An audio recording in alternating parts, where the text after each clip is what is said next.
Jai Shri Gurudev. Welcome to Economics Online Classes. Now we are going to discuss the remaining part of the last two session class. Income methods and expenditure methods. In last class, already had discussed predictive methods.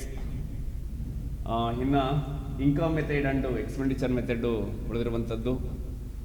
ಇಲ್ಲಿ ನಿಮಗೆ circle of flow of income ಏನು ಡಿಸ್ಕಸ್ನ ಮಾಡಿದ್ವಿ in simple economy. ಅಲ್ಲಿ expenditures, income and product are equal ಅಂತ ಹೇಳ್ತಾ ಹೋಗ್ತೀವಿ. ಅದಕ್ಕೆ ಸಂಬಂಧಪಟ್ಟ ಹಾಗೆ ಫಸ್ಟ್ ಮೆಥಡ್ ಏನು ಬರುತ್ತೆ, productive methods are value ಹ್ಯಾಡೆಡ್ method ಏನಿದೆ ಅಲ್ಲಿ ಕ್ಲಿಯರಾಗಿ ನಾವು ಡಿಸ್ಕಸ್ನ ಮಾಡಿದ್ವಿ. ಒಂದು ಎಕಾನಮಿ ಒಳಗಡೆ ನಾವು ಇನ್ಕಮ್ನ ಕ್ಯಾಲ್ಕುಲೇಟ್ ಮಾಡುವಾಗ from the producer side means firm side ಏನೆಲ್ಲ ಗೂಡ್ಸ್ ಆ್ಯಂಡ್ ಸರ್ವೀಸಸ್ಸು ಪ್ರೊಡ್ಯೂಸ್ ಆಗ್ತಾ ಹೋಗುತ್ತೆ ಆ ಬೇಸ್ ಇಟ್ಕೊಂಡು either capital goods or consumer goods ಏನೆಲ್ಲ ಉತ್ಪಾದನೆ ಆಗುತ್ತೆ ಇನ್ನು ಎಕಾನಮಿ. ಸೊ ಅದನ್ನು ನಾವು ಪ್ರೆಸೆಂಟು ಮಾರ್ಕೆಟ್ ಪ್ರೈಸನ್ನು ಹಾಕ್ಕೊಂಡು ಕ್ಯಾಲ್ಕುಲೇಟ್ ಮಾಡಿದಾಗ ನಮಗೆ ನ್ಯಾಷನಲ್ ಇನ್ಕಮ್ ಬರುತ್ತೆ ಅಂತ ನಾವು ಹೇಳಿದ್ವಿ. ಇನ್ನೂ ಕೂಡ ಎರಡು ಮೆಥಡ್ನ ನೋಡ್ತಾ ಹೋಗ್ತೀವಿ. ಈ ಮೂರು ಮೆಥಡಲ್ಲಿ ಯಾವುದನ್ನ ಮೆಥಡ್ ನಾವು ಅಪ್ಲೈ ಮಾಡಿಕೊಂಡ್ರು ಕೂಡ ನಮಗೆ ಸೇಮ್ ನ್ಯಾಷನಲ್ ಇನ್ಕಮ್ ಬರ್ತಾ ಹೋಗುತ್ತೆ ಅನ್ನೋ ಕಾರಣಕ್ಕಾಗಿ ಇಲ್ಲಿ ಸೆಕೆಂಡ್ ಮೆಥಡ್ ಅಂದರೆ ಇನ್ಕಮ್ ಮೆಥಡ್. ಇದು ಕೂಡ ಮೋಸ್ಟ್ ಇಂಪಾರ್ಟೆಂಟ್ ಆದ ಒಂದು ಮೆಥಡ್ ಆಗಿದೆ. ಇಲ್ಲಿ ನ್ಯಾಷನಲ್ ಇನ್ಕಮ್ನ ನಾವು ಇನ್ಕಮ್ ಮೆಥಡಲ್ಲಿ ಕ್ಯಾಲ್ಕುಲೇಟ್ನ ಮಾಡುವಾಗ ವೆರಿ ಸಿಂಪಲ್ಲಾಗಿ ಹೇಳ್ತಾ ಹೋಗ್ತೀವಿ. ನಿಮಗೆ households are the owner of the all factors or productions ಅಂತ ನಾವು ಹೇಳ್ತಾ ಹೋದ್ವಿ. ಹೌಸ್ ಹೋಲ್ಡ್ಸ್ ಏನಿದೆ ಈ households one of the all factors of productions ಅಂದಾಗ ಇಲ್ಲಿ ಹೌಸ್ ಹೋಲ್ಡ್ಸಲ್ಲಿ 4 ವರ್ಗವನ್ನು ನೋಡ್ತಿದ್ವಿ. ಒಂದು ಲ್ಯಾಂಡನ್ನ ಡಿಸ್ಟ್ರಿಬ್ಯೂಟ್ ಮಾಡುವಂಥ ವರ್ಗ ಮೀನ್ಸ್ ಫಾರ್ಮ್ಸಿಗೆ, and labour as a labour ಆಗಿ ಕಾರ್ಯವನ್ನು ನಿರ್ವಹಿಸುವಂಥದ್ದು ಮೀನ್ಸ್ ಮ್ಯಾನ್ ಪವರ್ ಆಗಿ, ಅಂಡು ಕ್ಯಾಪಿಟಲಿಸ್ಟ್ ಆಗಿ, ಅಂಡು ಎಸ್ ಆರ್ಗನೈಸರ್.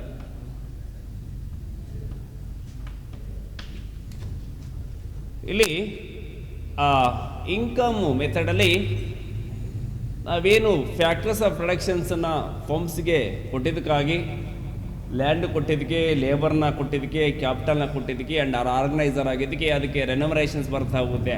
ಸೊ ಆ ರೆನ್ಯುಮರೇಷನ್ಸ್ ಏನು ಬರ್ತಾ ಹೋಗುತ್ತೆ ಅವರಿಗೆ ಏನು ಅದಕ್ಕೆ ಪ್ರತಿಫಲವಾಗಿ ಏನು ಅರ್ನ ಮಾಡ್ತಾ ಹೋಗ್ತಾರೆ. ಸೊ ಅದನ್ನು ನಾವು ಆಧಾರ ಇಟ್ಕೊಂಡು ನಾವು ನ್ಯಾಷನಲ್ ಇನ್ಕಮ್ನ ಅಕೌಂಟ್ ಮಾಡ್ತಾ ಹೋಗ್ತೀವಿ. ಯಾವುದರಲ್ಲಿ ಇನ್ಕಮ್ ಮೆಥಡಲ್ಲಿ. ಸೊ ಲ್ಯಾಂಡ್ಗೆ ರೆಂಟು ಸಿಗ್ತಾ ಹೋಗುತ್ತೆ, ಲೇಬರ್ಗೆ ವೇಜಸ್ಸು ಸಿಗ್ತಾ ಹೋಗುತ್ತೆ, ಅಂಡು ಕ್ಯಾಪಿಟಲ್ಗೆ ಇಂಟ್ರೆಸ್ಟು ಸಿಗ್ತಾ ಹೋಗುತ್ತೆ, ಅಂಡ್ ಆರ್ಗನೈಸರ್ಗೆ ಪ್ರಾಫಿಟ್ ಸಿಗುತ್ತೆ ಅಂತ ಅನ್ಕೊಳ್ತಾ ಹೋಗ್ತೀವಿ.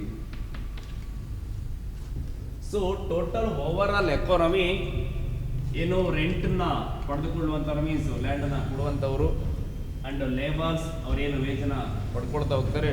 Over all economy and interest ಕ್ಯಾಪಿಟಲ್ನ ಕೊಟ್ಟಿದ್ದಕ್ಕೆ ಏನು ಇಂಟ್ರೆಸ್ಟ್ ಪಡಿತಾ ಹೋಗ್ತಾರೆ, ಅಂಡ್ ಆರ್ಗನೈಸರ್ ಆಗಿ ಏನು ಪ್ರಾಫಿಟ್ ಪಡ್ತಾ ಹೋಗ್ತಾರೆ.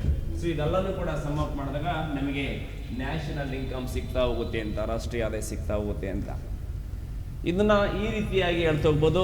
Gross domestic product GDP is equal ನಮಗೇನು ಈ ಟರ್ಮ್ಸ್ ಏನು ಬರ್ತಾ ಹೋಗುತ್ತೆ ಇದನ್ನ ನಾವು ಈ ರೀತಿಯಾಗಿ ಬರ್ಕೊಳ್ತಾ ಹೋಗ್ತೀವಿ. Revenue of the so I ಏನು ಹೇಳ್ತಾ ಹೋಗುತ್ತೆ ಅಂತಂದರೆ ಹೌಸ್ ಹೋಲ್ಡ್ಸನ್ನ ಹೇಳುವಂಥದ್ದು. ಐ ಅಂತ ಏನೇ ಸಿಂಬಲ್ ಇದ್ದಿದ್ದು ಹೌಸ್ ಹೋಲ್ಡ್ಸನ್ನು ಹೇಳ್ತಾ ಹೋಗುತ್ತೆ. And revenue means received by the households either rent or wages or interest or profits. So ಅದನ್ನು ರೆಂಟ್ ರೂಪದಲ್ಲಿ ಪಡ್ಕೊಳ್ಳಿ, ಇಲ್ಲ ವೇಜಸ್ ರೂಪದಲ್ಲಿ ಪಡ್ಕೊಳ್ಳಿ, ಇಲ್ಲ ಇಂಟ್ರೆಸ್ಟ್ ರೂಪದಲ್ಲಿ ಬರ್ಕೊಳ್ಳಿ, ಇಲ್ಲ ಪ್ರಾಫಿಟ್ ರೂಪದಲ್ಲಿ ಪಡ್ಕೊಳ್ಳಿ. ಸೊ ಓವರ್ ಆಲ್ ಎಕಾನಮಿ ಒಳಗಡೆ ಹೇಳ್ತಾ ಹೋದೆ. So means summations R V I ಅಂತ ಹೇಳ್ತಾ ಹೋದ್ವಿ. ಅದರ ಅರ್ಥ ಟೋಟಲ್ ಓವರ್ ಆಲ್ ಎಕಾನಮಿ ಒಳಗಡೆ ಏನು ರೆಂಟ್ ರೂಪದಲ್ಲಿ, ವೇಜಸ್ ರೂಪದಲ್ಲಿ, ಅಂಡ್ ಇಂಟ್ರೆಸ್ಟ್ ರೂಪದಲ್ಲಿ, ಅಂಡ್ ಪ್ರಾಫಿಟ್ ರೂಪದಲ್ಲಿ ಏನು ಬರ್ತಾ ಹೋಗುತ್ತೆ ಅಂತ ಹೇಳಿ. ಸೊ ನಾವು ಇದನ್ನ ಹೀಗೆ ಡಿವೈಡ್ ನಾವು ಮಾಡ್ತಾ ಹೋಗ್ಬೋದು. ಹೇಗೆ ಅಂತಂದ್ರೆ summations M I is equal 1 RBI. So this is equal to G D P ಅಂತ. ಇದನ್ನು ಒಂದೊಂದು ಪಾರ್ಟಿಗೆ ನಾನು ನೋಡ್ತಾ ಹೋದಾಗ ಹೇಗೆ ಅಂತಂದರೆ ರೆಂಟು ಏನು, ಏಜು ಏನು, ಆ್ಯಂಡು ಇಂಟ್ರೆಸ್ಟ್ ಏನು, ಪ್ರಾಫಿಟ್ ಏನು ಅನ್ನೋದನ್ನು ಸ್ವಲ್ಪ ಡಿವೈಡ್ನ ಮಾಡ್ತಾ ಹೋದರೆ ಅದನ್ನು ಹೀಗೆ ಬರೀತಾ ಹೋಗ್ಬೋದು. Summations M I is equal to 1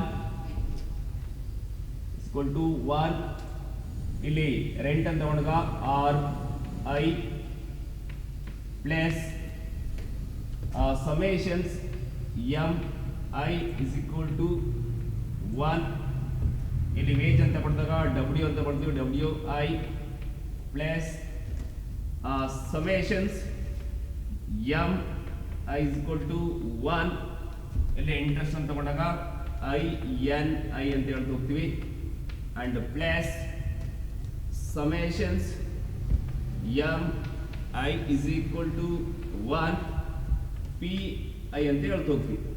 ಇದು very simple.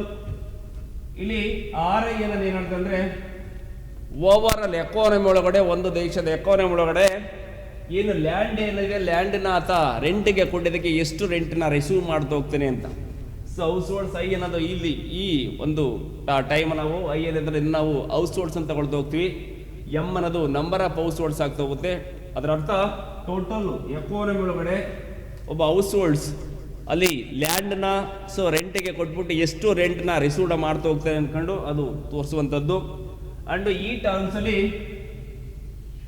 Wages means overall economy ಒಳಗಡೆ ಎಂಪ್ಲಾಯಿಗಳು ಏನಿದ್ದಾರೆ ಮೀನ್ಸ್ ಮ್ಯಾನ್ ಪವರ್ ಏನಿದೆ, ಅವರು ಕೆಲಸ ಮಾಡಿದಕ್ಕಾಗಿ ಏನು ಅವರು ಸ್ಯಾಲ್ರಿಯನ್ನು ಪಡ್ಕೊಳ್ತಾ ಹೋಗ್ತಾರೆ, ಸೊ ಅದನ್ನು ತೋರಿಸ್ತಾ ಹೋಗುತ್ತೆ. ಟೋಟಲ್ ಓವರ್ ಆಲ್ ಎಕಾನಮಿ ಎಲ್ಲ ವರ್ಗದ ಕೆಲಸಗಾರರು, ಐದಾರು ಅಥವಾ ಫಾರ್ಮರ್ ಮೀನ್ಸ್ ಅಗ್ರಿಕಲ್ಚರ್ ಫೀಲ್ಡಲ್ಲಿ ಕೆಲಸ ಮಾಡಲಿ, ಇಲ್ಲ ಇಂಡಸ್ಟ್ರೀಸ್ ಕೆಲಸ ಮಾಡಲಿ, ಇಲ್ಲ ಕನ್ಸ್ಟ್ರಕ್ಷನ್ ಯೂನಿಟ್ಸು, ಮ್ಯಾನುಫ್ಯಾಕ್ಚರಿಂಗ್ ಯೂನಿಟ್ಸು, ಎಲ್ಲಿ ಬೇಕಾದ್ರೂ ಕೆಲಸ ಮಾಡಲಿ, ಓವರ್ ಆಲ್ ಎಕಾನಮಿ ಒಳಗಡೆ ಸೊ ಏನು ಅವರು ಕೆಲಸವನ್ನು ಮಾಡ್ತಾ ಹೋಗ್ತಾರೆ, ಕಾರ್ಮಿಕರು ಏನಿದ್ದಾರೆ, ಸೊ ಕಾರ್ಮಿಕರು ಮಾಡುವಂಥ ಅರ್ನಿಂಗ್ಸ್ ಏನಿದೆ, ಅವ್ರ ಸ್ಯಾಲ್ರಿ ಏನಿದೆ ಅದು ಇಲ್ಲಿ ಸೇರ್ಕೊಳ್ತಾ ಹೋಗುತ್ತೆ. ಆ್ಯಂಡ್ ಇಂಟ್ರೆಸ್ಟ್ ಮೀನ್ಸ್ ಇಲ್ಲಿ ಕ್ಯಾಪಿಟಲಿಸ್ಟ್ ಅಂತ ಅಥವಾ ಮನಿ ಲೆಂಡರ್ ಆಗಿ, ಇಲ್ಲ ಫೈನಾನ್ಸಿಯಲ್ ಇನ್ಸ್ಟಿಟ್ಯೂಷನ್ಸ್ ಆಗಿ ಟೋಟಲ್ ಕ್ಯಾಪಿಟಲ್ ಏನಿದೆ, ಕ್ಯಾಪಿಟಲ್ನ ಸೊ ಇನ್ವೆಸ್ಟ್ಮೆಂಟಿಗೆ ಕೊಟ್ಬಿಟ್ಟು ಅದರಿಂದಕ್ಕೆ ಆತ ಪ್ರತಿಫಲವಾಗಿ ಏನು ಇಂಟ್ರೆಸ್ಟ್ನ ಅರ್ನ್ ಮಾಡ್ತಾ ಹೋಗ್ತಾನೆ, ಸೊ ಆ ಇಂಟ್ರೆಸ್ಟ್ ಇಲ್ಲಿ ಸೇರ್ಕೊಳ್ತಾ ಹೋಗುತ್ತೆ. ಆ್ಯಂಡ್ ಲಾಸ್ಟಿಗೆ ನಾವು ಪ್ರಾಫಿಟ್ ಅಂತ ಹೇಳ್ತಾ ಹೋಗ್ತೀವಿ. ಅದನ್ನು ಪಾಸಿಟಿವ್ ಆಗಿ ಥಿಂಕ್ ಮಾಡ್ತಾ ಹೋಗೋ ಸಮ್ ಟೈಮ್ ಅದು ಲಾಸಸ್ ಕೂಡ ಆಗ್ಬೋದು. ಹಾಗಾಗಿ ನಾವು ಮ್ಯಾಕ್ಸಿಮಮ್ ಕೇಸಸ್ ನಾವು ಅದನ್ನು ಪ್ರಾಫಿಟ್ ಅಂತ ಹೇಳ್ತಾ ಹೋಗ್ತೀವಿ. ಹಾಗಾಗಿ ಓವರ್ ಆಲ್ ಎಕಾನಮಿ ಒಳಗಡೆ ಏನು ಪ್ರಾಫಿಟ್ಸ್ ಬರ್ತಾ ಹೋಗುತ್ತೆ ಅದನ್ನು ಸೇರಿಸ್ತಾ ಹೋಗ್ತೀವಿ. ಅದನ್ನೇ ವೆರಿ ಸಿಂಪಲ್ ಆಗಿ ಯಾವ ರೀತಿ ಬರಿಬೋದು ಅಂದರೆ G D P is equal to gross domestic product is equal ಇಲ್ಲಿ R plus W plus I N interest plus profit, ಈ ರೀತಿ ಬರಿತಾ ಹೋಗ್ಬೋದು. ಅದರ ಅರ್ಥ ಒಂದು ಎಕಾನಮಿ ಒಳಗಡೆ ಏನು ಲ್ಯಾಂಡನ್ನು ಕೊಡುವಂಥ ರೆಂಟನ್ನೇನೋ ರಿಸೀವ್ ಮಾಡ್ತಾ ಹೋಗ್ತಾನೆ, ಆ್ಯಂಡ್ ವೇಜಸ್ ರಿಸೀವ್ ಮಾಡ್ತಾ ಹೋಗ್ತಾನೆ, ಆ್ಯಂಡ್ ಇಂಟ್ರೆಸ್ಟ್ನ ಪಡ್ಕೊಳ್ತಾ ಹೋಗ್ತಾನೆ, ಆ್ಯಂಡ್ ಪ್ರಾಫಿಟ್ನ ಅರ್ನ್ ಮಾಡ್ತಾ ಹೋಗ್ತಾನೆ ಅಂತ. ಸೊ ಇದು ನಮಗೆ ಇನ್ಕಮ್ ಮೆಥಡಲ್ಲಿ ಹೇಳುವಂಥದ್ದು. ಏನು ಒಂದು ಎಕಾನಮಿ ಒಳಗಡೆ ಇನ್ಕಮ್ ಮೆಥಡ್ಸಲ್ಲಿ ಹೇಳೋದಾದರೆ ಸೊ ಏನು ಫ್ಯಾಕ್ಟರ್ಸ್ ಆಫ್ ಪ್ರೊಡಕ್ಷನ್ಸ್ ಏನು ಬರ್ತದೆ, ಅದಕ್ಕೆ ಏನು ರೆನಮರೇಷನ್ಸ್ ಏನು ಬರ್ತಾ ಹೋಗುತ್ತೆ, ಅದ್ರ ಕಡೆ ನಾವು ಅದನ್ನು ಮೆಜರ್ಮೆಂಟ್ ಮಾಡುವಂಥದ್ದು ಅಂತ. ಸೊ ಇದು ಒಂದು ಮೆಥಡ್ಸ್. ಇನ್ನೊಂದು ಇಂಪಾರ್ಟೆಂಟು ಮೆಥಡ್ಸ್ ಇರುವಂಥದ್ದು ಇದು, ಅದನ್ನು ನಾವು ಎಕ್ಸ್ಪೆಂಡಿಚರ್ಸ್ ಮೆಥಡ್ ಅಂತ ಹೇಳ್ತಾ ಹೋಗ್ತೀವಿ. ಎಕ್ಸ್ಪೆಂಡಿಚರ್ಸ್ ಮೆಥಡ್ ಅಂದರೆ ನಾವು ಏನು ಹೇಳ್ತೀವಿ ಅಂದರೆ ಒಬ್ಬನ ಖರ್ಚು ಒಬ್ಬನಿಗೆ ಆದಾಯ ಅಂತ ಹೇಳ್ತಾ ಹೋಗ್ತೀವಿ. ಹಾಗಾಗಿ ಕನ್ಸಂಪ್ಷನ್ಸ್ ಏನಿದೆ ಮೋಸ್ಟ್ ಇಂಪಾರ್ಟೆಂಟು ಥಿಂಗ್ಸ್ ಅಂತ ಹೇಳ್ತಾ ಹೋಗಿ ಎಕಾನಮಿ ಒಳಗಡೆ ನಮಗೆ ಕನ್ಸಂಪ್ಷನ್ಸ್ ಏನಿದೆ ಅದು ಇನ್ಕಮ್ನ ಜನ್ರೇಟ್ ಮಾಡ್ತಾ ಹೋಗುತ್ತೆ, ಅದನ್ನ ಮಲ್ಟಿಪಲ್ ಮಾಡ್ತಾ ಹೋಗುತ್ತೆ ಅಂತ. ಸೊ ನೆಕ್ಸ್ಟ್ ನಾವು ಕೆಲವು ಸೆಷನ್ನ ಡಿಸ್ಕಸ್ನ ಮಾಡ್ತಾ ಹೋಗುವ. ಹಾಗಾಗಿ ಕನ್ಸಂಪ್ಷನ್ಸ್ ತುಂಬ ಇಂಪಾರ್ಟೆಂಟ್ ಆಗಿರುವಂಥದ್ದು. ಹಾಗಾಗಿ ಒಂದು ಎಕಾನಮಿ ಒಳಗೆ ಒಬ್ಬ ವ್ಯಕ್ತಿ ಅದನ್ನು ಪರ್ಚೇಸ್ನ ಮಾಡ್ತಾನೆ ಅಂತಂದರೆ ಅದು ಇನ್ನೊಬ್ಬನಿಗೆ ಆದಾಯ ಆಗಿರುತ್ತೆ. ಸೊ ಅದನ್ನು ಆದಾಯ ಆಗುತ್ತೆ, ನಾವು ಪ್ರೊಡ್ಯೂಸ್ನ ಮಾಡಿರ್ತಾನೆ ಅಂತ. ಸೊ ಹಾಗಾಗಿ ಪ್ರಾಡಕ್ಟ್ಸು, ಇನ್ಕಮ್ಸ್ ಆ್ಯಂಡ್ ಎಕ್ಸ್ಪೆನ್ಸಸ್ ಮೂರು ಕೂಡ ಈಕ್ವಲ್ ಆಗಿರುತ್ತೆ ಅಂತ. ಇಲ್ಲಿ ಎಕ್ಸ್ಪೆಂಡಿಚರ್ಸ್ ಮೆಥಡಲ್ಲಿ ಏನು ಗೂಡ್ಸ್ಗಳು ಬರ್ತಾ ಹೋಗುತ್ತೆ ನಾವು ಮೇಜರ್ ತಿಳ್ಕೊಂಡಿದ್ವಿ. ಎರಡು ರೀತಿಯ ಗೂಡ್ಸನ್ನು ನೋಡ್ತಾ ಹೋಗ್ತೀವಿ. ಒಂದು ಕನ್ಸಂಪ್ಷನ್ಸ್ನು ಗೂಡ್ಸ್ ಅಂತ ಹೇಳ್ತಾ ಹೋಗ್ತೀವಿ, ಕನ್ಸಂಪ್ಷನ್ ಗೂಡ್ಸ್. ಇನ್ನೊಂದು capital goods, consumption good and capital goods. Consumption goods ಅಂತಂದಾಗ ಇಲ್ಲಿ ನೀವು ಫೈನಲ್ ಆಗಿ ಏನು ನೋಡ್ಕೋಬೇಕಾದ್ರೆ ಫೈನಲ್ ಕನ್ಸಂಪ್ಷನ್ ಅಂತ ಹೇಳಬೇಕಾಗುತ್ತೆ. ಫೈನಲ್ ಕನ್ಸಂಪ್ಷನ್ ಪರ್ಪೋಸ್ ಯೂಸ್ ಮಾಡುವಂಥದ್ದು. ಅದಕ್ಕೆ ನಿಮಗೆ ಕ್ಲಾರಿಫಿಕೇಶನ್ಸ್ ಕೊಟ್ಟಿದ್ದೀನಿ. ಸಮ್ ಕೇಸಸ್ ಕೆಲವು ಗೂಡ್ಸ್ ಏನಿದ್ದಾರೆ ನಾವು ಫೈನಲ್ ಕನ್ಸಂಪ್ಷನ್ ಗೂಡ್ಸ್ ಆಗಿ ಯೂಸ್ ಮಾಡ್ಕೊಂಡು ಮಾತ್ರ ಅದು ಫೈನಲ್ ಕನ್ಸಂಪ್ಷನ್ ಗೂಡ್ಸ್ ಆಗುತ್ತೆ. ಒಂದು ವೇಳೆ ಆ ಸೇಮ್ ಗೂಡ್ಸ್ ನಾವೇನಾದರೂ ಕಮರ್ಷಿಯಲ್ ಪರ್ಪೋಸ್ ಅದರಿಂದ ನಾವೇನಾದರೂ ಬೇರೆ ವಸ್ತುಗಳನ್ನು ಪ್ರೊಡ್ಯೂಸ್ ಮಾಡಲಿಕ್ಕೆ ಅದರಿಂದ ಅಡಿಷನಲ್ ಇನ್ಕಮ್ನ ಜನರೇಟ್ ಮಾಡಲಿಕ್ಕೆ ಬಳಕೆ ಮಾಡ್ಕೊಳ್ತಾ ಹೋದರೆ ಇಂಟರ್ಮೀಡಿಯೇಟ್ ಗೂಡ್ಸ್ ಆಗುತ್ತೆ ಅಂತ. ಅದಕ್ಕೆ ಎಕ್ಸಾಂಪಲ್ ಕೊಡ್ತೀನಿ. ಶುಗರ್ ಹೇಳೋದಾದರೆ, ಶುಗರ್ ನಾವು ಮನೇಲಿ ಸೆಲ್ಫ್ ಡೊಮೆಸ್ಟಿಕ್ ಪರ್ಪೋಸ್ ಯೂಸ್ ಮಾಡ್ತಾ ಹೋದರೆ ಸೊ ಅದೇನಾಗುತ್ತೆ ಫೈನಲ್ ಕನ್ಸಂಪ್ಷನ್ ಅಂತ ನಾವು ಹೇಳ್ತಾ ಹೋಗ್ತೀವಿ. ಅದು ನಾವು ನ್ಯಾಷನಲ್ ಇನ್ಕಮ್ ಅಕೌಂಟಿಂಗ್ ಕನ್ಸಿಡರ್ ಮಾಡ್ತಾ ಹೋಗ್ತೀವಿ. ಒಂದು ವೇಳೆ ಅದನ್ನೇನಾದರೂ ಹೋಟೆಲ್ ಉದ್ಯಮದಲ್ಲಿ ಅದನ್ನು ಯೂಸ್ ಮಾಡ್ಕೊಳ್ತಾ ಹೋದರೆ ಸೊ ಅದರಿಂದ ನಾವು ಬೇರೆ ಬೇರೆ ವಸ್ತುಗಳನ್ನ ಮ್ಯಾನುಫ್ಯಾಕ್ಚರ್ ಮಾಡ್ತಾ ಹೋಗ್ತಾರೆ. ಕಾಫಿ, ಟೀ ಇಲ್ಲ ಬೇರೆ ಬೇರೆ ವಸ್ತುಗಳನ್ನ ಅದು ಪ್ರೊಡ್ಯೂಸ್ನ ಮಾಡಿ ಅದನ್ನು ಅಗೈನ್ ಮತ್ತೆ ಸೆಲ್ ಮಾಡಿಬಿಟ್ಟು ಅದರಿಂದ ಅಡಿಷನಲ್ ಇನ್ಕಮ್ನ ಜನರೇಟ್ ಮಾಡ್ತಾ ಹೋಗ್ತಾರೆ. ಹಾಗಾಗಿ ಆ ಕೇಸಸ್ ಎಲ್ಲ ನಾವು ಇಂಟರ್ಮೀಡಿಯೇಟ್ ಗೂಡ್ಸ್ ಅಂತ ಹೇಳ್ತಾ ಹೋಗ್ತೀವಿ. ಸೊ ಅಲ್ಲಿ ನಾವು ನ್ಯಾಷನಲ್ ಇನ್ಕಮ್ನ ಅಕೌಂಟ್ನ ಮಾಡುವಾಗ ಹೋಟೆಲ್ ಉದ್ಯಮದಲ್ಲಿ ಏನು ಶುಗರ್ ಏನಿದೆ ಶುಗರ್ನ ಯೂಸ್ ಮಾಡ್ಕೊಳ್ಳೋದನ್ನ ನಾವು ಸೇರಿಸಲಿಕ್ಕಾಗಲ್ಲ. ಸೊ ಇಲ್ಲಿ ನಾವು ಫೈನಲ್ ಕನ್ಸಂಪ್ಷನ್ಸ್ ಮಾತ್ರ ಸೇರಿಸ್ತಾ ಹೋಗ್ತೀವಿ ಅಂತ. ನಿಮಗೆ ಮೊದಲನೇ ಮೆಥಡ್ಸ್, ನಿಮಗೆ ಪ್ರೊಡಕ್ಟಿವ್ ಮೆಥಡ್ಸ್ ಹೇಳುವಾಗ ವೆರಿ ಸಿಂಪಲ್ ಆಗಿ ಹೇಳಿದೆ. 2 ಜನ ಎಕ್ಸಾಂಪಲ್ ತಗೊಂಡಿದ್ದೆ. ಒಂದು ಫಾರ್ಮರು ಎಕ್ಸಾಂಪಲ್ ತಗೊಂಡಿದ್ದೆ, ಇನ್ನೊಂದು ಬೇಕರಿ ಇಂಡಸ್ಟ್ರೀಸ್ ಅಂತ ತಗೊಂಡಿದ್ದೆ. 2 ಎಕ್ಸಾಂಪಲ್. ಇಲ್ಲಿ ಫಾರ್ಮರ್ ಏನಿದೆ, ಫಾರ್ಮರ್ ವೀಟನ್ನ ಪ್ರೊಡ್ಯೂಸ್ ಮಾಡ್ತಾ ಹೋಗ್ತಾನೆ ಅಂತ, ಫಾರ್ಮರ್ ವೀಟನ್ನ ಪ್ರೊಡ್ಯೂಸ್ ಮಾಡ್ತಾನೆ. ಆ ಬೇಕರ್ ಇಂಡಸ್ಟ್ರೀಸ್ ಏನಿದೆ ಅದು ವೀಟನ್ನ ಬಳಕೆ ಮಾಡಿಕೊಂಡು ಬ್ರೆಡ್ನ ಮ್ಯಾನುಫ್ಯಾಕ್ಚರ್ ಮಾಡುತ್ತೆ ಅಂತ. ಸೊ ಬೇಸಿಕಲಿ ನಮಗೆ ಫಾರ್ಮರ್ ಒಂದು 100 ಕೋರ್ಸಷ್ಟು ವರ್ಕ್ ಇರುವಂತಹ ಒಂದು ವ್ಯಾಲ್ಯೂ ಇರುವಂತಹ ವೀಟನ್ನ ಆತ ಪ್ರೊಡ್ಯೂಸ್ ಮಾಡ್ತಾ ಹೋಗ್ತಾನೆ. ಸೊ ಅದರಲ್ಲಿ 50 ಕೋರ್ಸಷ್ಟನ್ನ ಡೈರೆಕ್ಟ್ ಆಗಿ ಕನ್ಸಂಪ್ಷನ್ ಪರ್ಪೋಸ್ ಅದನ್ನ ಎಕಾನಮಿಗೆ ಕೊಡ್ತಾ ಹೋಗ್ತೇನೆ ಅಂತ ಅನ್ಕೊಳ್ವಾ. ಜಸ್ಟ್ ನಿಮಗೆ ಲಾಸ್ಟ್ ಕ್ಲಾಸಲ್ಲಿ ಹೇಳಿದ್ದೀನಿ. ಇನ್ನೊಂದು 50 crores ಏನಿದೆ, 50 crores ಅನ್ನ ನಮಗೆ ಬೇಕರ್ ಇಂಡಸ್ಟ್ರೀಸ್ ಏನಿದೆ, baker industries as intermediate goods ಆಗಿ ಬಳಕೆ ಹೋಗುತ್ತೆ. ಆಸ್ ಇಂಟರ್ಮೀಡಿಯೇಟ್ ಗೂಡ್ಸ್ ಆಗಿ ಆ 50 crores ಇಂಟರ್ಮೀಡಿಯೇಟ್ ಗೂಡ್ಸ್ ಏನಿದೆ ಅದನ್ನ ಬಳಕೆ ಮಾಡಿಕೊಂಡು ಅದೇನು ಮಾಡುತ್ತೆ 200 crores ಅಷ್ಟು ಏನು ಬ್ರೆಡ್ ಅದು ಮ್ಯಾನುಫ್ಯಾಕ್ಚರ್ ಮಾಡ್ತಾ ಹೋಗುತ್ತೆ ಅಂತ. ಸೊ ಇಲ್ಲಿ ಹಾಗಾದ್ರೆ what is the total value of the goods and services produce in the economy? Over all economy ಒಳಗೆ ಎಷ್ಟು ಪ್ರೊಡ್ಯೂಸ್ ಆಗಿದೆ ಅಂತಂದಾಗ ಇಲ್ಲಿ 100 ಮಾಡಿದ್ರೆ 200, 300 ಅಂದ್ರೆ ರಾಂಗ್ ಆಗುತ್ತೆ. ಅದಕ್ಕೆ ನಿಮಗೆ ಜಸ್ಟಿಫಿಕೇಶನ್ಸ್ ಕೊಟ್ಟಿದ್ದೀನಿ. ನಾವಿಲ್ಲಿ ಡಿಮ್ಯಾಂಡ್ ಸೈಡ್ ಹೇಳೋದಾಗ expenditure, demand side means consumer side ಹೇಳುವಂಥದ್ದು, ಅದು ಏನನ್ನು ಖರ್ಚು ಮಾಡ್ತಾ ಹೋಗ್ತಾನೆ ಅದಕ್ಕೆ ಏನು ಅನ್ನೋದ್ರ ಹೇಳುವಂಥದ್ದು. ಹಾಗಾಗಿ ಇಲ್ಲಿ ಫಾರ್ಮರ್ ಅಂತ ಬಂದಾಗ ಫಾರ್ಮರ್ ವೀಟನ್ನು ಪ್ರೊಡ್ಯೂಸ್ ಮಾಡಿದ್ದಾನೆ.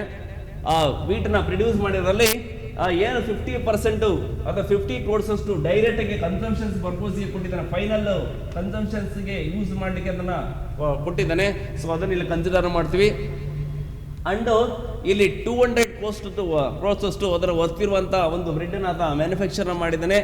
ಇದನ್ನು ಕೂಡ ಡೈರೆಕ್ಟ್ ಆಗಿ ಕನ್ಸ್ಯೂಮರ್ಸ್ಗೆ ಸೆಲ್ ಮಾಡ್ತಾ ಹೋಗ್ತಾನೆ.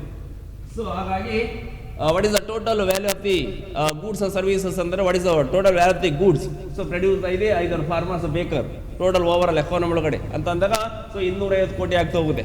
ಕಾರಣ ಇಲ್ಲಿ 50 ಕೋಟಿ ಅಷ್ಟನ್ನ ಫೈನಲ್ ಕನ್ಸಂಪ್ಷನ್ ಯೂಸ್ ಮಾಡ್ಕೊಂಡಿದ್ರೆ ಇಲ್ಲಿ 200 ಕೋಟಿ ಡೈರೆಕ್ಟ್ ಕನ್ಸ್ಯೂಮರ್ಸ್ ಅದನ್ನ ಬ್ರೆಡ್ ಆಗಿ ಯೂಸ್ ಮಾಡ್ತಾ ಹೋಗ್ತಾರೆ.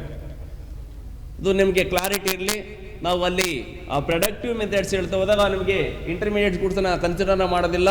ಹಾಗಾಗಿ 200 ಮೈನಸ್ 150 200 ಮೈನಸ್ 50 150 ಅಂತ ಹೇಳ್ತಾ ಹೋಗ್ತೀವಿ. ಯಾರಿಂದ ಸೆಕೆಂಡು ಫರ್ಮ್ಸ್ ಏನಿದೆ ಅದು ಬೇಕರಿ ಇಂಡಸ್ಟ್ರಿ ಎಷ್ಟು ನಮಗೆ ವ್ಯಾಲ್ಯೂ ಆಡೆಡ್ ಆಗಿದೆ ಅಂದಾಗ 150 ಕೋಟಿ ವರ್ತ್ ಅಂತ ಹೇಳ್ತಾ ಹೋಗ್ತೀವಿ. ಅವ್ರು ಫಾರ್ಮರ್ಸ್ ಪ್ರೊಡ್ಯೂಸ್ ಮಾಡಿದ್ರೆ 100 crores ಅಂತ ಹೇಳ್ತಾ ಹೋಗ್ತೀವಿ ಅಂತ. ಅದು ಪ್ರೊಡ್ಯೂಸರ್ ಸೈಡ್. ಇಲ್ಲಿ ಕನ್ಸ್ಯೂಮರ್ ಸೈಡ್ ಹೇಳೋದಾದ್ರೆ ಕನ್ಸ್ಯೂಮರ್ ಎಷ್ಟು ಅದರ ಕನ್ಸಂಪ್ಷನ್ಗೆ ಯೂಸ್ ಮಾಡ್ಕೊಂಡಿದ್ದಾರೆ, ಫೈನಲ್ ಕನ್ಸಂಪ್ಷನ್ ಪರ್ಪೋಸ್ಗೆ 50 crores ಅಷ್ಟನ್ನ ಬಳಕೆ ಮಾಡ್ಕೊಂಡಿದ್ದಾನೆ. ಇಲ್ಲಿ 200 ಕೋಟಿ ಅಷ್ಟನ್ನ ಕನ್ಸ್ಯೂಮರ್ಸ್ ಬ್ರೆಡ್ ಆಗಿ ಯೂಸ್ ಮಾಡ್ತಾ ಹೋಗ್ತೇನೆ ಅನ್ಕೊಂಡು. ಹಾಗಾಗಿ ಸೊ ಇದು ಇದಕ್ಕೆ ಸಮವಾಗಿರುತ್ತೆ ಅಂತ. ಹಾಗಾದ್ರೆ ಇದನ್ನ ನಾವು ಎಕ್ಸ್ಪೆಂಡಿಚರ್ ಮೆಥಡ್ ಕ್ಯಾಲ್ಕುಲೇಟ್ ಮಾಡುವಾಗ ಈ ರೀತಿಯಾಗಿ ಹೇಳ್ತಾ ಹೋಗ್ಬೋದು. ನಿಮಗೆ ಕ್ಲಿಯರ್ ಆಗಿ ಹೇಳಿದ್ರೆ 2 ರೀತಿ ಗೂಡ್ಸ್ ಬರುತ್ತೆ ಅಂತ, final goods consumption goods and capital goods ಅಂತ. ಇಲ್ಲಿ ಕನ್ಸಂಪ್ಷನ್ ಗೂಡ್ಸ್ ಏನಿದೆ ಅದನ್ನ ಹೌಸ್ ಹೋಲ್ಡ್ಸ್ ಕನ್ಸ್ಯೂಮರ್ಸ್ ಅದನ್ನ ಬಳಕೆ ಮಾಡ್ಕೊಳ್ತಾ ಹೋಗ್ತಾರೆ. ಕನ್ಸ್ಯೂಮರ್ ನನ್ನ ಹೌಸ್ ಹೋಲ್ಡ್ ಅಂತ ಹೇಳ್ತಾ ಹೋಗುವ. ಅಂಡ್ ಆ ಕ್ಯಾಪಿಟಲ್ ಗೂಡ್ಸ್ ಏನಿದೆ ಅದನ್ನ ಫರ್ಮ್ಸ್ ಬಳಕೆ ಮಾಡ್ಕೊಳ್ತಾ ಹೋಗುತ್ತೆ. ಇಲ್ಲಿ ಇಂಟರ್ಮೀಡಿಯೇಟ್ ಗೂಡ್ಸ್ ನಾವು ಇಲ್ಲಿ ಕನ್ಸಿಡರ್ ಮಾಡಲ್ಲ. ಜಸ್ಟ್ ಓನ್ಲಿ ನಾವು ಕನ್ಸಿಡರ್ ಮಾಡುವಂಥದ್ದು ಫೈನಲ್ ಯೂಸ್ ಮಾಡುವಂಥ consumption goods and firms use ಮಾಡುವಂಥ capital goods, investment purpose use ಮಾಡೋದು ಗೂಡ್ಸ್ಗಳು. ಇಲ್ಲಿ ಓವರ್ ಆಲ್ ಎಕಾನಮಿ ಒಳಗಡೆ ಏನು consumer goods and capital goods ಏನಿದೆ ಅದನ್ನ ಏನು ರಿಸೀವ್ ಮಾಡ್ತಾ ಹೋಗ್ತಾರೆ. ಸೊ ಆ ಆಧಾರದ ನಾವು ಹೇಳುವಂಥದ್ದು ಅಂತ. ಇದನ್ನ ನಿಮಗೆ ನಿಮಗೆ GDP ಬಗ್ಗೆ ಹೇಳುವಾಗ ವೆರಿ ಸಿಂಪಲ್ ಆಗಿ ತಿಳ್ಕೊಂಡಿದ್ರೆ GDP is equal to C plus I plus G plus net X ಅಂತ ತಿಳ್ಕೊಂಡಿದ್ರ. ಇಲ್ಲಿ 4 ಟರ್ಮ್ಸ್ಗಳು ಬರ್ತಾ ಹೋಗುತ್ತೆ, consumptions and investment and government and net X ಅಂತ ಹೇಳ್ತಾ ಹೋಗುತ್ತೆ. ಸೊ ಈ ಒಂದು ಮೆಥಡ್ ಅಲ್ಲಿ, ಎಕ್ಸ್ಪೆಂಡಿಚರ್ಸ್ ಮೆಥಡ್ ಅಲ್ಲಿ ಗೊಂದಲವನ್ನ ಮಾಡ್ಕೊಂಬಿಡಿ. ನಾವು ಎಕಾನಮಿಗೆ ಮೇಜರ್ 2 ಏಜೆಂಟಸ್ ನೋಡ್ತಾ ಹೋಗ್ತೀವಿ, 2 ಡಿಸಿಷನ್ ಮೇಕರ್ ನೋಡ್ತಾ ಹೋಗ್ತೀವಿ. ಒಂದು ಹೌಸ್ ಹೋಲ್ಡ್ಸ್ ಆಗಿದೆ, ಇನ್ನೊಂದು ಫರ್ಮ್ ಆಗಿದೆ. ಇಲ್ಲಿ ಹೌಸ್ ಹೋಲ್ಡ್ಸು ನಮಗೆ ಗೂಡ್ಸ್ ಅಂಡ್ ಸರ್ವಿಸಸ್ನ ಪರ್ಚೇಸ್ ಮಾಡಲಿಕ್ಕೆ ಅದು ಇನ್ಕಮ್ನ ಸ್ಪೆಂಡ್ನ ಮಾಡ್ತಾ ಹೋಗುತ್ತೆ.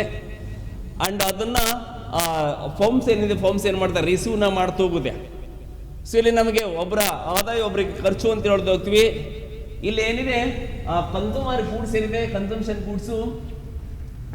ಗೂಡ್ಸ್ನ ಹೌಸ್ ಹೋಲ್ಡ್ಸ್ ಏನಿದೆ, ಹೌಸ್ ಹೋಲ್ಡ್ಸ್ ಅದನ್ನ ಪರ್ಚೇಸ್ನ ಮಾಡ್ತಾ ಹೋಗ್ತಾರೆ. ಯಾರಿಂದ ಪರ್ಚೇಸ್ ಮಾಡ್ತಾ ಹೋಗ್ತಾರೆ ಅಂದ್ರೆ ಫರ್ಮ್ ಇಂದ ಪರ್ಚೇಸ್ನ ಮಾಡ್ತಾ ಹೋಗ್ತಾರೆ. ಸೊ ಹಾಗಾಗಿ ಇದನ್ನ ನಾವು ಹೀಗೆ ಬರ್ಕೊಳ್ತಾ ಹೋಗ್ಬೋದು ಈ 4 ಕ್ವಾರ್ಟರ್ದಿಂದ. ಹೇಗೆ ಅಂತಂದ್ರೆ gross domestic product GDP is equal summations n I is equal to 1 and CI ಅಂತ ಹೇಳ್ತಾ ಹೋಗ್ತೀವಿ. ಗೊಂದಲವನ್ನ ಮಾಡ್ಕೋಬೇಡಿ, CI. ಸೊ ನೀಟಾಗಿ ಅರ್ಥ ಮಾಡ್ಕೊಳ್ಳಿ. ಒಂದು ಕಾನ್ಸೆಪ್ಟ್ ಅರ್ಥ ಮಾಡಿದ್ರೆ ರಿಮೈನಿಂಗ್ ತುಂಬಾ ಈಸಿ ಅಂತ ಅನಿಸ್ತು ಹೋಗುತ್ತೆ. ಇಲ್ಲಿ ಸಮೇಷನ್ಸ್ ಅಂತಂದ್ರೆ ಓವರ್ ಆಲ್ ಕನ್ಸಂಪ್ಷನ್ಸ್ ಗೂಡ್ಸ್ ನ ಒಂದು ದೇಶದ ಒಳಗಡೆ, ಭಾರತ ದೇಶದಲ್ಲಿರುವಂತ ಏನು ಹೌಸ್ ಹೋಲ್ಡ್ಸ್ ಏನಂದ್ರೆ, ಹೌಸ್ ಹೋಲ್ಡ್ಸ್ ಏನು ವಸ್ತುಗಳನ್ನ ಕನ್ಸ್ಯೂಮ್ ಮಾಡ್ತಾ ಹೋಗ್ತಾರೆ, ಮೀನ್ಸ್ ಸ್ಪೆಂಡ್ ಮಾಡ್ತಾ ಹೋಗ್ತಾರೆ. ಕನ್ಸ್ಯೂಮರ್ ಗೂಡ್ಸ್ ಏನು ಸ್ಪೆಂಡ್ ಮಾಡ್ತಾ ಹೋಗ್ತಾರೆ, ಯಾವ ಎಕ್ಸ್ಪೆಂಡಿಚರ್ಸ್ ಅವರ ಖರ್ಚುಗಳಿಂದ ನಾವು ಕನ್ಸಿಡರ್ ಮಾಡ್ತಾ ಹೋಗ್ತೀವಿ. ಇಲ್ಲಿ ಇನ್ನೂ ಮುಂದುವರೆದಾಗಿ ಒಂದು ನಿಮಗೆ ಕ್ವಶನ್ ಬರ್ತಾ ಹೋಗುತ್ತೆ, ಸರ್ ಎಕ್ಸ್ಪೆಂಡಿಚರ್ಸ್ ಮೆಥಡ್ ಅಲ್ಲಿ ಓನ್ಲಿ ಭಾರತ ಅಂತ ನೋಡಿ, ಇಂಡಿಯಾ ಅಂತ ಕನ್ಸಿಡರ್ ಮಾಡಿದಾಗ ಇಂಡಿಯಾದಲ್ಲಿ ಏನಿದೆ ಕನ್ಸ್ಯೂಮರ್ಸ್ ಬರೀ ಇಂಡಿಯನ್ ಪ್ರಾಡಕ್ಟ್ ಮಾತ್ರ ಯೂಸ್ ಮಾಡ್ತಾ ಹೋಗಲ್ಲ, ಅವರು ಹೊರದೇಶದಿಂದ ಬರುವಂತ ಇಂಪೋರ್ಟೆಡ್ ಗೂಡ್ಸ್ ಕೂಡ ಯೂಸ್ ಮಾಡ್ತಾ ಹೋಗ್ತಾರೆ. ಹಾಗಾದ್ರೆ ಯಾವುದನ್ನ ಕನ್ಸಿಡರ್ ಮಾಡ್ತಾರೆ ಅಂತ ಇಲ್ಲಿ. ಹಾಗಾಗಿ ಇನ್ನೊಂದು ಟರ್ಮ್ಸ್ ಹೇಳ್ತಾ ಹೋಗ್ಬಿಟ್ಟು, ಸಿ ಅಂತಂದ್ರೆ 2 ಪಾರ್ಟ್ ಬರ್ತಾ ಹೋಗುತ್ತೆ. ಸಿ ಅಲ್ಲಿ ಒಂದು means import of the nations, ಇಲ್ಲಿರುವಂತ ಗೂಡ್ಸ್ ನ ಯೂಸ್ ಮಾಡುವಂತದ್ದು. ಅಂಡ್ CM ಅಂತ ಬರುತ್ತೆ. CM ಅಂತಂದ್ರೆ ಇಂಪೋರ್ಟೆಡ್ ಗೂಡ್ಸ್, ಮೀನ್ಸ್ ಇದು ಡೊಮೆಸ್ಟಿಕ್ ಗೂಡ್ಸ್, ಇದು ಇಂಪೋರ್ಟೆಡ್ ಗೂಡ್ಸ್. ಸೊ ನಮಗೆ ನಮ್ಮ ಡೊಮೆಸ್ಟಿಕ್ ಏನಿದೆ, ಸೊ ಇದು ಇಂಡಿಯಾದಲ್ಲಿ ಏನು ಉತ್ಪಾದನೆ ಆಗುವಂಥದ್ದು ಏನಿದೆ ಇದನ್ನ ಕನ್ಸ್ಯೂಮ್ ಮಾಡ್ತಾ ಹೋಗ್ತಾರೆ ಪೀಪಲ್ಸು. ಜೊತೆಗೆ ಹೊರದೇಶದಿಂದ ಬರುವಂಥದ್ದು ಕೂಡ ಕನ್ಸ್ಯೂಮ್ ಮಾಡ್ತಾ ಹೋಗ್ತಾರೆ. ಅವೇ ಮತ್ತೆ ಇಲ್ಲಿಂದಲೂ ಕೂಡ ಗೂಡ್ಸ್ ಅಂಡ್ ಸರ್ವಿಸಸ್ ಔಟ್ಸೈಡ್ ಹೋಗ್ತಾ ಹೋಗುತ್ತೆ. ಅದು ನಿಮಗೆ ನೆಟ್ ಟ್ಯಾಕ್ಸ್ ಇದೆಲ್ಲ ಬರುವಂತ ಆ ಟೈಮ್ ನಾವು ಅದನ್ನ ಡಿಸ್ಕಸ್ ಮಾಡ್ತಾ ಹೋಗುವ. ಹಾಗಾಗಿ ನಾವು ಇಲ್ಲಿ ಕನ್ಸಿಡರ್ ಗೂಡ್ಸ್ ಅಂಡ್ ಸರ್ವಿಸಸ್ ಏನಿದೆ ಕನ್ಸ್ಯೂಮರ್ ಗೂಡ್ಸ್ ಏನಿದೆ ಅದನ್ನ ನಾವು ಕ್ಯಾಲ್ಕುಲೇಟ್ ಮಾಡುವಾಗ ನಾವು ಈ ರೀತಿಯಾಗಿ ಹೇಳ್ತಾ ಹೋಗ್ತೀವಿ. ಸೊ ಇದನ್ನ ವೆರಿ ಸಿಂಪಲ್ ಆಗಿ ಹೇಳೋದಾದ್ರೆ, ಗ್ರಾಸ್ ಡೊಮೆಸ್ಟಿಕ್ ಪ್ರಾಡಕ್ಟ್ ನಿಮಗೆ identities of the macro economics identities ನಾವು ಡಿಸ್ಕಸ್ ಮಾಡೋ ಹೇಳಿದ್ದೀನಿ ನಿಮಗೆ. ಸಿ ಅಂತಂದ್ರೆ consumption expenditures made by the private persons ಅಂತ. ಇಲ್ಲಿ ಖಾಸಗಿ ವ್ಯಕ್ತಿಗಳು ಕನ್ಸಂಪ್ಷನ್ಸ್ ಮೇಲೆ ಏನನ್ನ ಖರ್ಚನ್ನ ಮಾಡ್ತಾ ಹೋಗ್ತಾರೆ ಅದನ್ನ ನಾವು ನ್ಯಾಷನಲ್ ಇನ್ಕಮ್ ಸೇರಿಸ್ತಾ ಹೋಗ್ತೀವಿ ಅನ್ಕೊಂಡು, ಇಲ್ಲೂ ಕೂಡ ಅದೇ ಸೇಮ್ ಆಗಿ ಹೇಳ್ತಾ ಹೋಗ್ತೀವಿ. ಇಲ್ಲಿ ಪರ್ಸನ್ಸ್ಗಳು ಕನ್ಸಂಪ್ಷನ್ ಪರ್ಪೋಸ್ಗೆ, ಫೈನಲ್ ಕನ್ಸಂಪ್ಷನ್ ಪರ್ಪೋಸ್ಗೆ ಏನೆಲ್ಲ ಗೂಡ್ಸ್ನ ಪಡ್ಕೊಳ್ತಾ ಹೋಗ್ತಾರೆ, ಏನೆಲ್ಲ ಅದನ್ನ ಖರ್ಚನ್ನ ಮಾಡ್ತಾ ಹೋಗ್ತಾರೆ. ಸೊ ಅದರ ಆಧಾರದ ಮೇಲೆ ಹೇಳುವಂಥದ್ದು ಜಸ್ಟ್ ಓನ್ಲಿ ಫೈನಲ್ ಕನ್ಸಂಪ್ಷನ್ಸ್, ಅಲ್ಲಿ ಇಂಟರ್ಮೀಡಿಯೇಟ್ ಗೂಡ್ಸ್ ಅನ್ನ ಕನ್ಸಿಡರ್ ಮಾಡಲ್ಲ ಇಲ್ಲಿ. ಹಾಗಾದ್ರೆ ಫರ್ಮ್ಸ್ ಅದನ್ನ ಬಳಸ್ಕೊಳ್ಳೋಣ ಅಂತ ಅನ್ಕೋಬಾರ್ದು. ಫರ್ಮ್ಸ್ ಏನಾದ್ರೂ ಒಂದು ವೇಳೆ ಆ ಗೂಡ್ಸ್ ಅನ್ನ ಫೈನಲ್ ಕನ್ಸಂಪ್ಷನ್ ಪರ್ಪೋಸ್ ಬಳಸ್ಕೊಂಡ್ರೆ ಅದು ಕೂಡ ಅಲ್ಲಿ ಆಡ್ ಆಗ್ತಾ ಹೋಗುತ್ತೆ ಅಂತ. ಸೊ ಇದು ಒಂದು ಪಾರ್ಟ್, ಮೀನ್ಸ್ ಯಾವುದು ಕನ್ಸಂಪ್ಷನ್ಸ್ಗೆ ಆಗಿರುತ್ತೆ. ಅಂಡ್ ನೆಕ್ಸ್ಟ್ ಇನ್ವೆಸ್ಟ್ಮೆಂಟ್ ಅಂತಂದ್ರೆ ಕ್ಯಾಪಿಟಲ್ ಗೂಡ್ಸ್ ಅಂತ. ಇನ್ವೆಸ್ಟ್ಮೆಂಟ್ ಪ್ಲಸ್, ಸೊ ಇದು ಒಂದು part. Next plus domestic product is equal, ಇಲ್ಲಿ ಸಮೇಷನ್ಸ್ n I is equal to 1 CI. So ಇದು ಕನ್ಸಂಪ್ಷನ್ಸ್ ಪ್ಲಸ್ ಇದನ್ನ ಸಮೇಷನ್ಸ್ n I is equal to 1 and I. So ಇಲ್ಲಿ I ಅಂತಾರೆ ಏನಂತಾರೆ, ಇನ್ವೆಸ್ಟ್ಮೆಂಟ್ ಅಂತ. ಸೊ ಇನ್ವೆಸ್ಟ್ಮೆಂಟ್ ಅಂತಂದ್ರೆ ಇಲ್ಲಿ ಕ್ಯಾಪಿಟಲ್ ಗೂಡ್ಸ್ ಏನು ಪ್ರೊಡ್ಯೂಸ್ ಆಗ್ತಾ ಹೋಗುತ್ತೆ. ಇಲ್ಲಿ ಕ್ಯಾಪಿಟಲ್ ಗೂಡ್ಸ್ ನ ಪ್ರೊಡ್ಯೂಸ್ ಮಾಡೋದು ಒಂದು ಫರ್ಮ್ಸ್ ಇದೆ, ಅಂಡ್ ಬೇರೆ ಫರ್ಮ್ಸ್ಗಳು ಆ ಕ್ಯಾಪಿಟಲ್ ಗೂಡ್ಸ್ ನ ಮತ್ತೆ ಅಗೇನ್ ಬಳಕೆ ಮಾಡ್ಕೊಂಡು ಅದರಿಂದ ಮತ್ತೆ ಬೇರೆ ವಸ್ತುಗಳನ್ನ ಉತ್ಪಾದನೆ ಮಾಡ್ತಾ ಹೋಗ್ತಾರೆ. ಒಂದಲ್ಲ ನೋಡ್ಕೊಂಡು ಇಲ್ಲಿ ಡಿಫ್ರೆಂಟ್ ಕೈಂಡ್ಸ್ ಆಫ್ ಫರ್ಮ್ಸ್ಗಳನ್ನ ನೋಡ್ತಾ ಹೋಗ್ತೀವಿ. ಪ್ರೈಮರಿ ಪ್ರಾಡಕ್ಟ್ನ ಪ್ರೊಡ್ಯೂಸ್ ಮಾಡಿದ ಫರ್ಮ್ಗಳು ಅಂಡು ಕ್ಯಾಪಿಟಲ್ ಗೂಡ್ಸನ್ನ ಪ್ರೊಡ್ಯೂಸ್ ಮಾಡಿದ ಫರ್ಮ್ಗಳನ್ನ ನೋಡ್ತಾ ಹೋಗ್ತೀವಿ. ಇಲ್ಲಿ ಆ ಕ್ಯಾಪಿಟಲ್ ಗೂಡ್ಸ್ ಏನು ಪ್ರೊಡ್ಯೂಸ್ ಮಾಡುತ್ತೆ ಆ ಫರ್ಮ್ಸ್ ಇಂದ ಇನ್ನೂ ಬೇರೆ ರೀತಿಯಾದ ವಸ್ತುಗಳನ್ನ ಉತ್ಪಾದನೆ ಮಾಡಲಿಕ್ಕೆ ಆ ಕ್ಯಾಪಿಟಲ್ ಗೂಡ್ಸ್ ಏನು ಮಾಡ್ತಾ ಹೋಗ್ತಾರೆ, ಪರ್ಚೇಸ್ ಮಾಡ್ತಾ ಹೋಗ್ತಾರೆ. ಹಾಗಾಗಿ ಆ ನೆಕ್ಸ್ಟ್ ಫರ್ಮ್ಸ್ ಏನು ಬರುತ್ತೆ, ಆ ಕ್ಯಾಪಿಟಲ್ ಗೂಡ್ಸ್ ಏನು ಪರ್ಚೇಸ್ ಮಾಡ್ತಾ ಹೋಗುತ್ತೆ. ಸೊ ಅದರ ಸ್ಪೆಂಡಿಂಗ್ಸ್ ಏನಿದೆ, ಸ್ಪೆಂಡಿಂಗ್ನಲ್ಲಿ ಕನ್ಸಿಡರ್ ಮಾಡ್ತಾ ಹೋಗ್ತೀವಿ. ನಮಗೆ ಲಾಸ್ಟ್ ನಿಮಗೆ ಮ್ಯಾಕ್ರೋ ಎಕನಾಮಿಕ್ ಐಡೆಂಟಿಟೀಸ್ ಹೇಳುವಾಗೆ ಐ ಅಂತಂದ್ರೆ ಪ್ರೈವೇಟ್ ಇನ್ವೆಸ್ಟ್ಮೆಂಟ್ ಅಂತ ಮೀನ್ಸ್ ಪ್ರೈವೇಟ್ ಪರ್ಸನ್ಸ್ಗಳು ಏನಿದ್ದಾರೆ ಇನ್ ದಿ ಎಕಾನಮಿ ಇನ್ವೆಸ್ಟ್ಮೆಂಟು ಮೇಲೆ ಗೂಡ್ಸ್ ಮೇಲೆ ಅಥವಾ ಕ್ಯಾಪಿಟಲ್ ಗೂಡ್ಸ್ ಮೇಲೆ ಏನು ಸ್ಪೆಂಡ್ ಮಾಡ್ತಾ ಹೋಗ್ತಾರೆ, ಏನು ಖರ್ಚನ್ನ ಮಾಡ್ತಾ ಹೋಗ್ತಾರೆ, ಅದನ್ನ ಇಲ್ಲಿ ನಾವು ಸೇರಿಸ್ತಾ ಹೋಗ್ತೀವಿ ಅನ್ಕೊಂಡು. ಹಾಗಾಗಿ ಓವರ್ ಆಲ್ ಎಕಾನಮಿ ಒಳಗಡೆ ಇಂಡಿಯಾ ಭಾರತ ಅಂತ ಅನ್ಕೊಂಡಾಗ ಭಾರತ ದೇಶದಲ್ಲಿರುವಂಥ ಏನು ಕನ್ಸ್ಯೂಮರ್ಸ್ ಕೂಡ ಏನಿದ್ದಾರೆ, ಆ ಕನ್ಸ್ಯೂಮರ್ಸ್ ಏನು ನಮಗೆ ಗೂಡ್ಸ್ ಅನ್ನ ಇನ್ವೆಸ್ಟ್ಮೆಂಟ್ ಗೂಡ್ಸ್ ಅಲ್ಲಿ ಕ್ಯಾಪಿಟಲ್ ಗೂಡ್ಸ್ ಏನು ಸ್ಪೆಂಡ್ ಮಾಡ್ತಾ ಹೋಗ್ತಾರೆ, ಖರ್ಚನ್ನ ಮಾಡ್ತಾ ಹೋಗ್ತಾರೆ. ಸೊ ಅದನ್ನ ಇಲ್ಲಿ ಸೇರಿಸ್ತಾ ಹೋಗ್ತೀವಿ. ಇದನ್ನು ಕೂಡ ಹೀಗೆ ಬರಿತಾ ಹೋಗ್ಬೋದು. ಇಲ್ಲಿ ಎರಡು ಪಾರ್ಟ್ ನೋಡ್ತೀವಿ, ಒಂದು ಡೊಮೆಸ್ಟಿಕ್, ಇನ್ನೊಂದು ಇಂಪೋರ್ಟೆಡ್ ಅಂತ. ಹಾಗಾಗಿ ನಮಗೇನು ಹೊರದೇಶದಿಂದ ಏನು ಪರ್ಚೇಸ್ ಮಾಡ್ಕೊಳ್ತೀವಿ ಸ್ಪೆಂಡಿಂಗ್ಗೆ, ಅದು ಕೂಡ ಇಲ್ಲಿ ಜಾಯಿನ್ ಆಗ್ತಾ ಹೋಗುತ್ತೆ.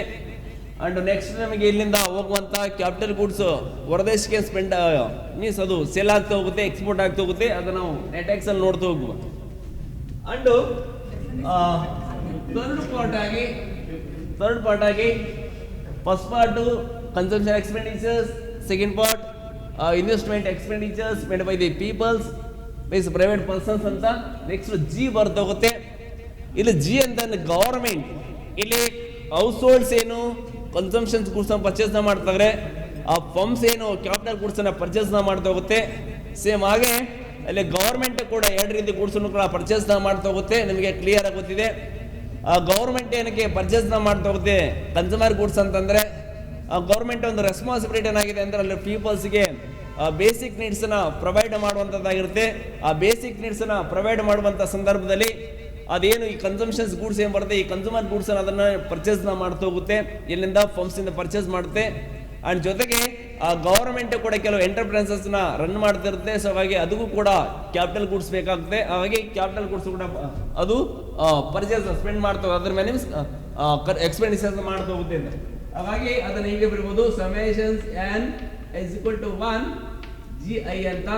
So government consumptions and is investment. So ಇದು ನಮಗೆ ಗವರ್ಮೆಂಟ್ಸ್ ಏನು ಖರ್ಚನ್ನ ಮಾಡ್ತಾ ಹೋಗುತ್ತೆ ಕನ್ಸಂಪ್ಷನ್ ಗೂಡ್ಸ್ಗೆ ಮತ್ತು ಇನ್ವೆಸ್ಟ್ಮೆಂಟ್ಗೆ ಅಂತ.